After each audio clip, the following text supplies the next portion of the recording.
network for, as you say, over a decade and longer. So I'm going to just share with you some experience from being a policy advisor. So I've been at meetings with EU, Commission, presidencies and member states since 2009, or even earlier when I had a different hat on when I was policy director of the UK Nature Agency. So I've been involved in European policy for about 26 years, since 1995. And today I'm going to talk about the really important role that your data has played in developing policy initiatives at EU level. So the first butterfly monitoring scheme, as you know, was 1976, and it's based on citizen science and experts, and it's been growing. Here's this graph that shows the number of transects. This is up to 2018. I'm sure Chris has got more recent data, which we've grown with the help of the volunteers. So in my discussions with the Commission, DG Agriculture and DG Environment, the credibility of the data and the usefulness is increased with the number of transects, the coverage, the comprehensiveness, and so on. So in the middle of the 2000s, we had the ABLE project, which the Parliament voted 800,000 euros to us for. Well, they gave it to DG Environment, who put out a call, and we were successful contractors. So we had the ABLE project in 2019, which enabled us to add 10 country schemes to the about 12, 11 that were existing in the EU. There are, of course, more across pan-Europe. So thousands of volunteers are involved across Europe, and it's the high frequency of data collection that's so valuable.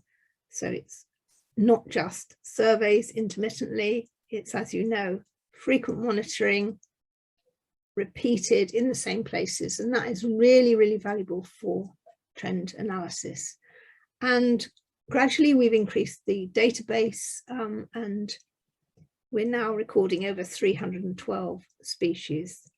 After the ABLE project, we managed to secure from the Parliament more money in the context of pollinator monitoring, and butterflies are a key part of that.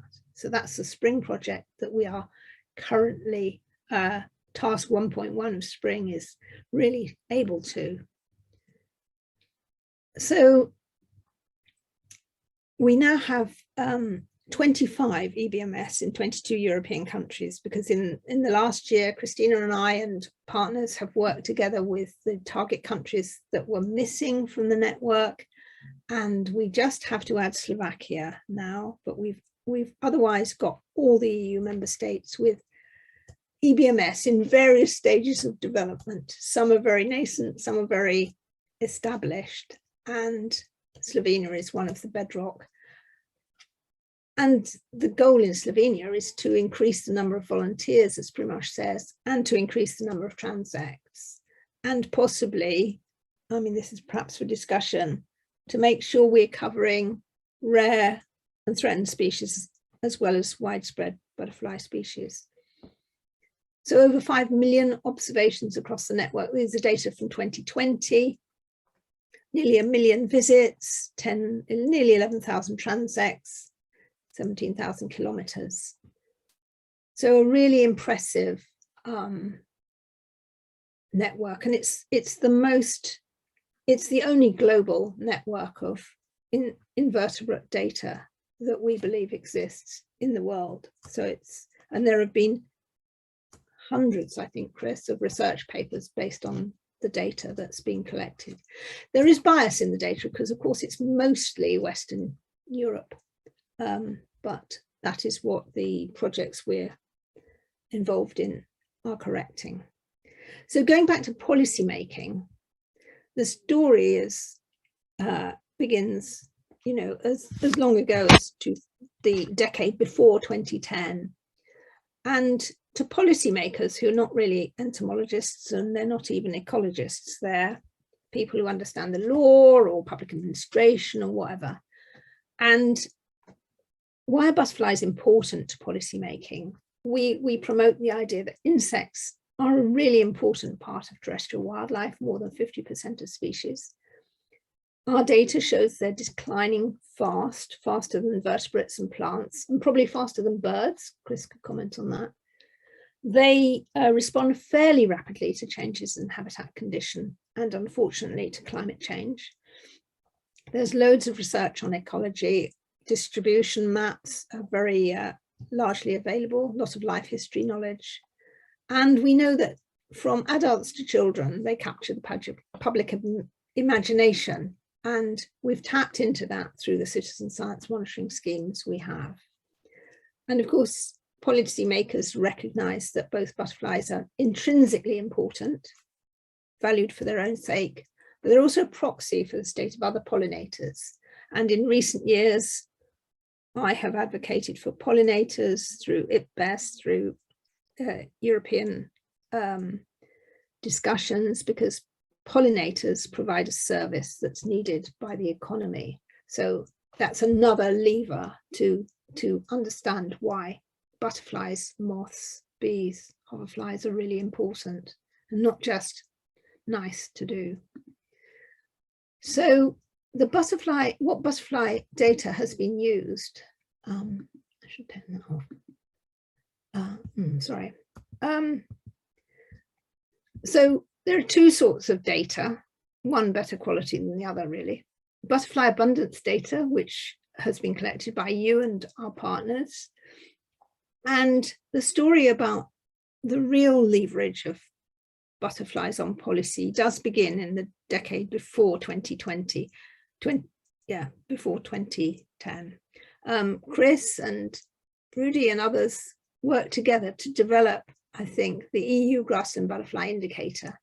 And in 2010, it was adopted as a CBI 2010 indicator, which is an indicator set of European biodiversity indicators. That's what it stands for.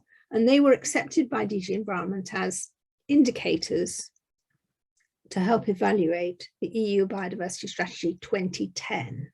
That's 2 strategies ago.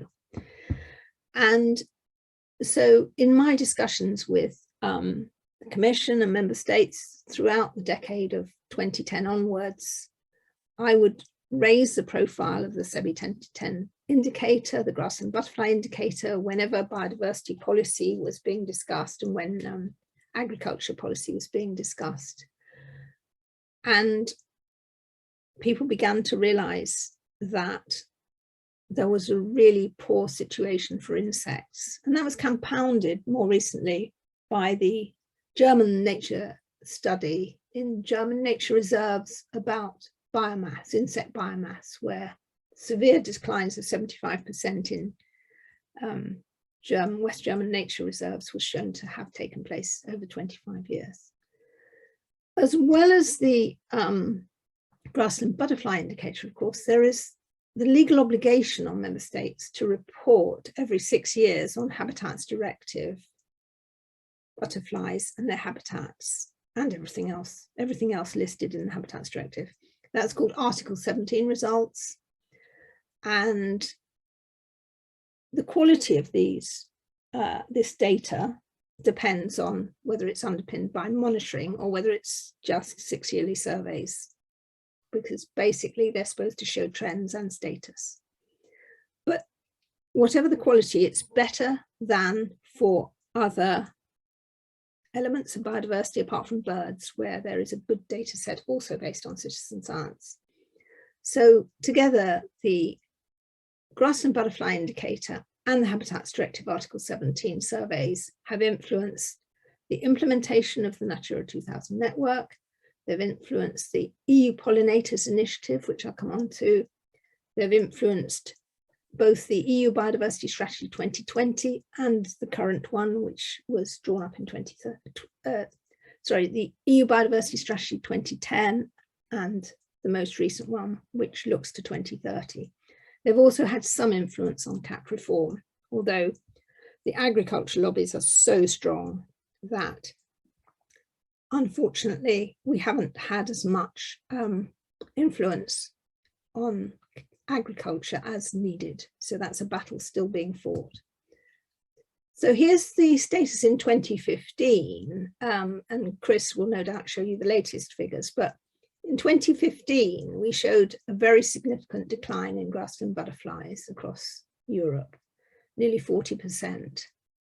And it's based on 17 species characteristic of grasslands. And just to show you how influential this has been, here are some quotes. So the European Environment Ministers Council met in December 2015 to discuss the midterm review of the EU Biodiversity Strategy to 2020. And there's a specific paragraph in there that regrets the significant declines of grassland butterflies and pollination services. So you can see that that data is directly being referenced by politicians and the EU policymakers. And furthermore, in 2018, when the EU Pollinators Initiative was developed at the instigation of the EU Parliament, priority one of that is improving knowledge of pollinated decline, not only its decline, but its causes and consequences. And in that document, they looked at pollinator decline at national, regional, and local level. And they, of course, noted that the only invertebrates that were really systematically monitored were grassland butterflies. And they noted that they're systematically monitored, and they noted that they were being monitored in 15 EU member states at that stage. And the proposal, oh, there we are. Can you see the full screen? Can you see the slide? Yeah, okay. I need to get rid of the thing at the side. So in that EU Pollinators Initiative in 2018, they also proposed that in the reform of CAP in 2020, the community, European community, should add a pollinator indicator to evaluate the CAP. So there was an almighty debate, shall we say, about this between the Agriculture and Environment Committees and the Commission and the Parliament. And eventually in 2021, when the current CAP architecture was designed for the next decade, or for the next 7 years, they agreed in a footnote that when there was a pollinator indicator framework with data, they would use it to evaluate CAP. So that it's a long game. It's a long game to influence policy, and data is a really important part of it, but also advocacy in the right formats. What's happening here? Okay, so one of the problems with getting the agriculture community to adopt butterfly data as an indicator for evaluating agriculture policy is their claim that it wasn't comprehensively covering Europe and it wasn't comprehensively covering enough habitats. So the ABLE project was really, really important to spread eBMS across nearly the whole community. And Chris and co have developed improved indicators using updated data and better analysis methods. So not only a grassland indicator, but one for forests, urban areas, climate change, widespread butterflies, and Natura. And I'm sure Chris will discuss this more. And when we finished the ABLE project, we were very fortunate within 6 months to have the Spring project, which is the current project, which is, as I said, has more money and goes beyond butterflies to strengthening pollinator recovery through indicators and monitoring of more taxa. So it's butterflies, so it's going to be butterflies, moths, hoverflies, bees, solitary bees and bumblebees. And the methodology for the EU pollinator monitoring scheme is transects on a randomized basis, And this will be done by volunteers and professionals. And there will be pan trapping as well to look at other pollinators that are not subject to transects. So looking at the current EU policy context, we've now got the EU Biodiversity Strategy 2030, which envisages ecosystem recovery by 2050 and has a lot of targets and commitments in it, which I'll come to in a minute. The bedrock of European nature policy is the Natura 2000 network and the assessments of conservation status, not only of butterflies, but of their habitats. And as you probably know, most butterflies of European importance and their habitats are in unfavorable conservation status, and they're declining. And the eBMS data show there's significant declines in butterfly abundance more widely. We need more effective CAP strategic plans so that we can introduce measures for extensive grassland and their sustainable management by grazing and mowing.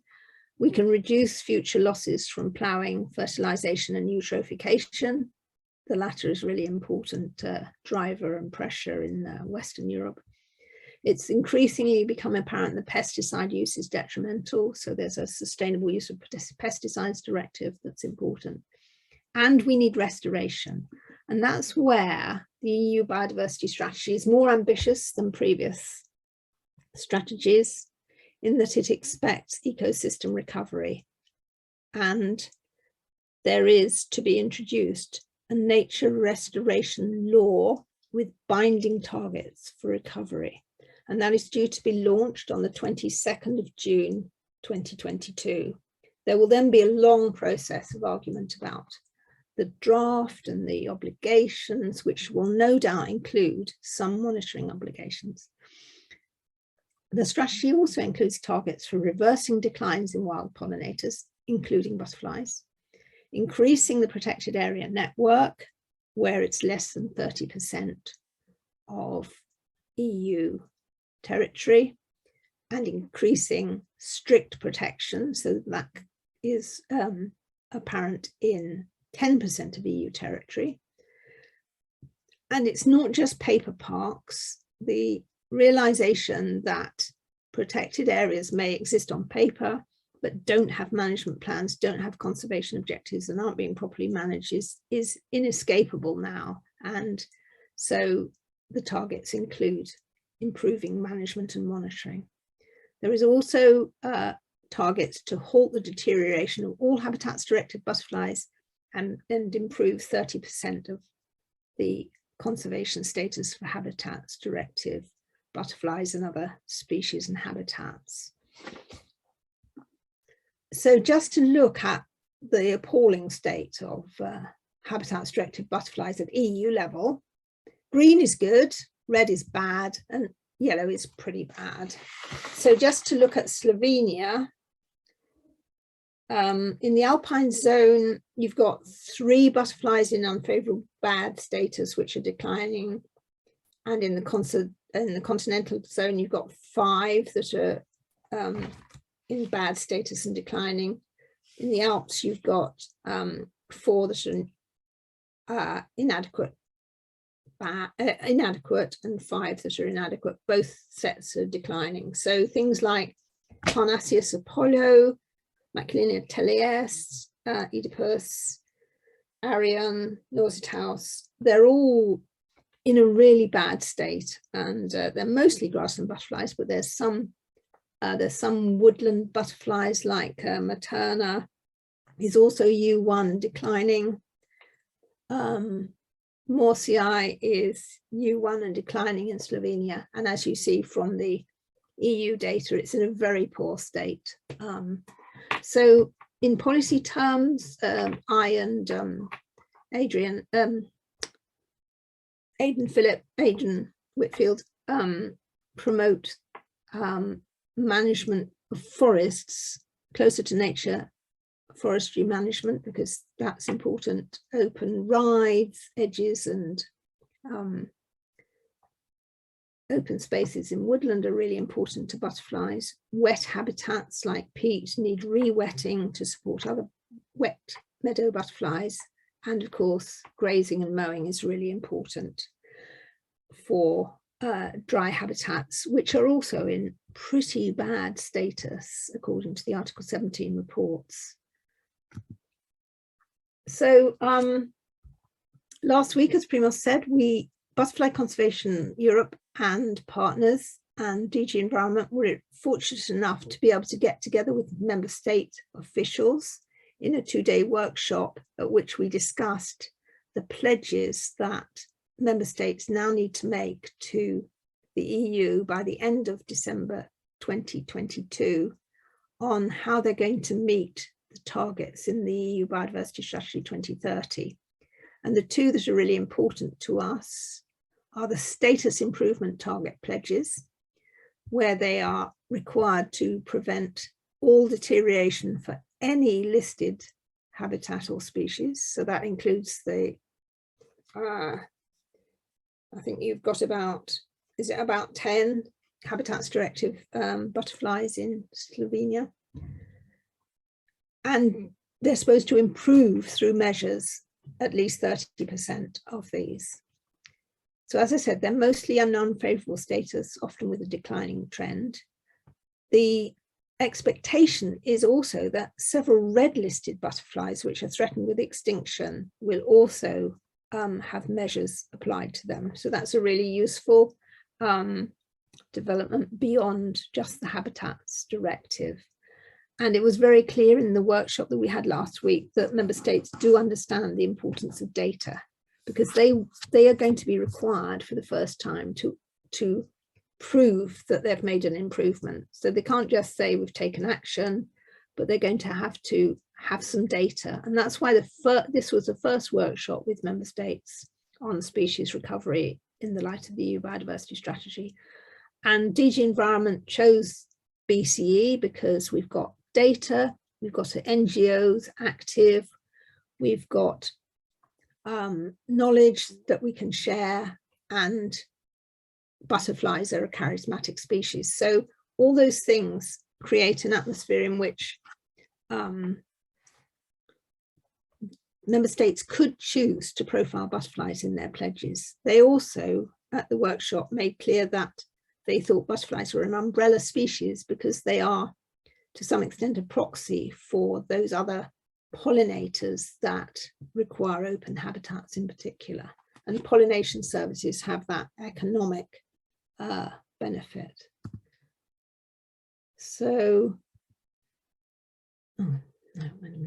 so the other target that's really important that we discussed last week is the protected area target.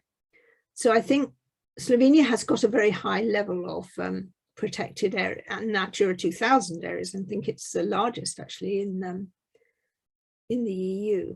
However, I'm not sure they're all well managed and monitored. So what might be a priority for Slovenia, for advocacy in Slovenia, might be conservation objectives for every site that hosts Habitats Directive butterflies, and the identification of the measures that could be applied to restore those habitats. And DG Environment has made clear that in their consideration of life projects for the coming years, if they are subject to pledges, then they will be favourably disposed to supporting life projects to help the implementation of these pledges. The second important element of the protected area target is the requirement for strict protection across 10% of EU land.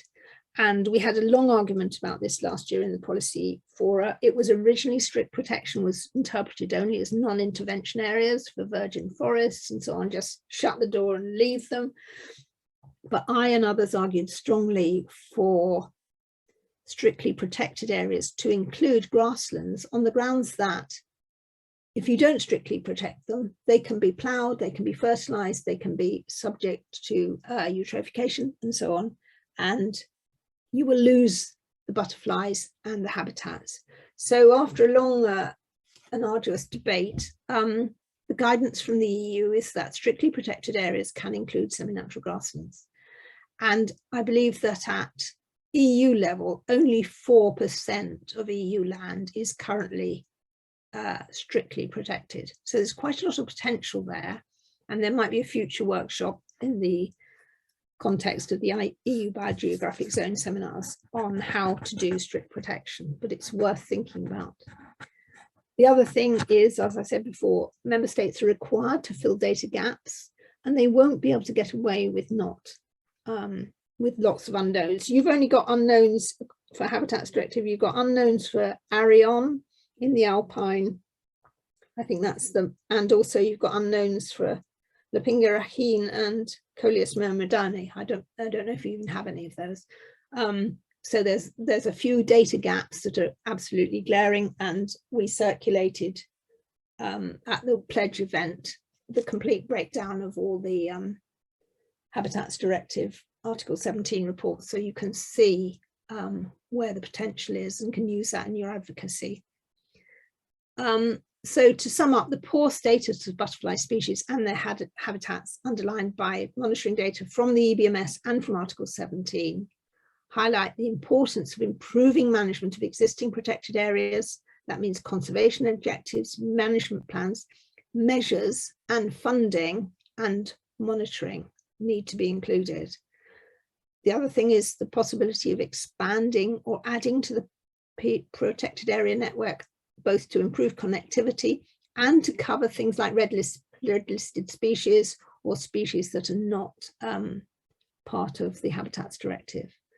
And this, of course, needs complementing with measures in the CAP strategic plans. Now, these have been rather disappointing at the moment. The ones that were submitted to the EU a few weeks ago have been sent back to member states this week and will be publicly available. The EU comments will be publicly available, we've been assured, within 2 weeks. And basically the message from DG Environment, or the Commission as it's packaged, is that they're not sufficiently ambitious on biodiversity recovery. And I think it's only Slovakia, your neighbour, who has introduced an eco scheme for pollinator recovery. So targeted agri-environment schemes that really work properly for recovery and, say, reintroduce grazing to prevent or support extensive grazing to reduce abandonment in the future. All these things need to go into either Pillar 2 in the strategic plans or Pillar 1, which is eco schemes. There's also strength and conditionality in those CAP plans. So it's all to play for in terms of member states. The responsibility is now on member states. So the actions of your Lepidopterist Society are of absolutely crucial importance, and whether you can talk to your ministries, both of agriculture and environment, and persuade them that they will be meeting their EU obligations and their commitments. They've supported the EU Biodiversity Strategy, and now they need to do stuff to show that it's not just activity, but it's activity that's effective and can be shown to produce results, which is where you close the loop with monitoring. So these are the policy recommendations that I've been making to the EU for the last few years. And firstly, to set binding EU pollinator recovery targets. And we do believe that in the nature restoration law that's to be published shortly, they will be including pollinators, not just ecosystem restoration targets like grassland, which is really important, but also binding pollinator recovery at EU level is expected. And they expect to start monitoring this with butterfly data while they wait for the pollinator data on bees and hoverflies to come through the implementation of the EU POMs.